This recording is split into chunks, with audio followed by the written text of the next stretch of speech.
জামাইয়ের জন্য নিজের হাতে বিরিয়ানি রান্না করা রমজান মাসে। হ্যালো এভরিওয়ান, আসসালামু আলাইকুম। This is me Mithila study blog থেকে সবাই কেমন আছেন? আজকে আমি আমার জামাইয়ের জন্য বিরিয়ানি রান্না করব। প্রথমে আমি আলুটা ভেজে নিয়েছি। আলু খেতেও খুব পছন্দ করে স্পেশালি, তো আমি আলুটাকে ভেজে নিয়েছি। তারপর হচ্ছে যা যা মশলা, দারচিনি, এলাচি, তেজপাতা দিয়েছি।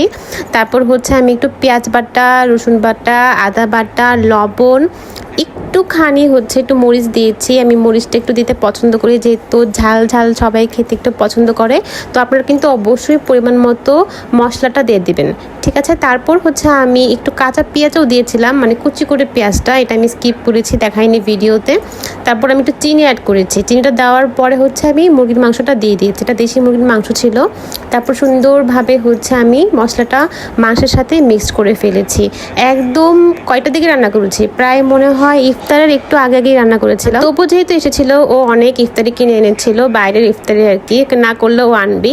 এই তো মাংস রান্না করা মাশাল্লাহ শেষ, আলহামদুলিল্লাহ করে ফেলেছি। সবাই মাশাল্লাহ বলবেন। এই সাইডে হচ্ছে বেগুনিও করছিলাম। আর এটা হচ্ছে আমি পোলাও রান্না করব। পোলাও রান্না করতে প্রথমে তো তেল দিব, তারপর হচ্ছে আবার চিনি, এলাচি, তেজপাতা সুন্দরভাবে দিয়ে নিব। তারপর হচ্ছে পেঁয়াজ কুচি করে একদম কাঁচা পেঁয়াজটা দিব, সুন্দরভাবে লাল লাল ভাজা হলে তারপর হচ্ছে আমি আবার একটু একটু করে মশলা দিব। একটু আদা, একটু রসুন বাটা, এইগুলো একটু দিব। একটু বিরিয়ানির মশলাটা আমি অল্প প্রথমে দিব, দিয়ে তারপর ভেজে দেন হচ্ছে আমি একদম ভিজানো চালটা একদম শুকনা করে তারপর হচ্ছে আমি এটা দিয়ে দিব। সুন্দরভাবে এটা মিক্সড করব। এখন আমি আবার বিরিয়ানির মশলাটা আবার অ্যাপ্লাই করব, একটু স্মেলটা ভালো হয় আর কি বিরিয়ানির মশলাটা দিলে। বিরিয়ানির মশলা ছাড়াও আপনারা রান্না করতে পারেন যদি না থাকে। তারপর হচ্ছে আমি সুন্দরভাবে পাউডার দুধ আর গরুর দুধ মিক্সড করে তারপর হচ্ছে আমি পরিমাণ মতো পানি দিয়ে দিব। পানি না, আমি দুধের মধ্যে হচ্ছে রান্না করি। লাস্টের দিকে একটু ঘি দিতে পারেন। তারপর হচ্ছে আলুটা দিয়ে দিব। আলুটা যেহেতু সিদ্ধ করা হয়নি। এদিকে আমি আবার শরবত বানিয়ে ফেলছিলাম। এদিকে আম্মু আলুর চপ, অনেক কিছু বুট বড়া করছে। তারপর আবার তোপো বাড়িগুলো, সাসলি, শামি কাবাব, শিক কাবাব, আরও অনেক কিছু এনেছে। তারপর ওই হচ্ছে মাখাচ্ছিল, মুড়িটাও খুব মজা করে মাখাই। এইদিকে আমি হচ্ছে সব আনছিলাম, সব কিছু একটু একটু করে। আমাদের হচ্ছে রোজার মাসে ইফতারের টাইমে সবাই কাজ করে, আব্বু, মা, তির, আম্মু, আমি, মানে টুকটাক সবাই হাতে হাতে কাজ করি। এবার তো তোপো আলহামদুলিল্লাহ অ্যাড হয়েছে।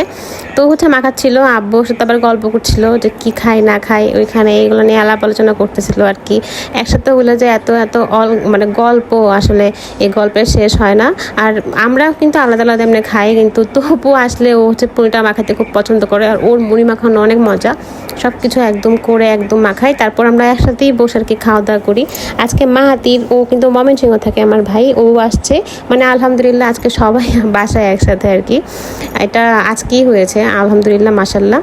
তো সবাই আমাদের জন্য অবশ্যই দোয়া করবেন, রোজার মাসে সবাই দোয়া করবেন, ভালো থাকবে, নিজের শরীরে যত্ন নেবেন। এখন হচ্ছে বিরিয়ানিটা একদম মিক্সড করে ফেলেছি, আমি একদম মিক্সড করে ফেলেছি পোলাও মাংসের সাথে।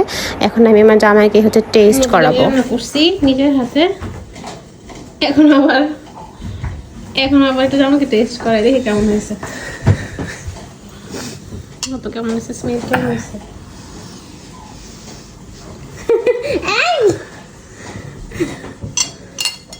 তো আল্লাহ জানি কেমন হয়েছে।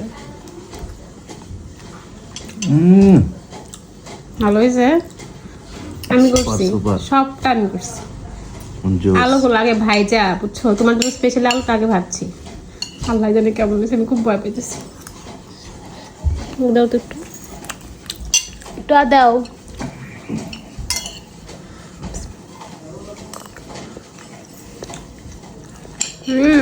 অনেক মজা, ভালো হয়েছে।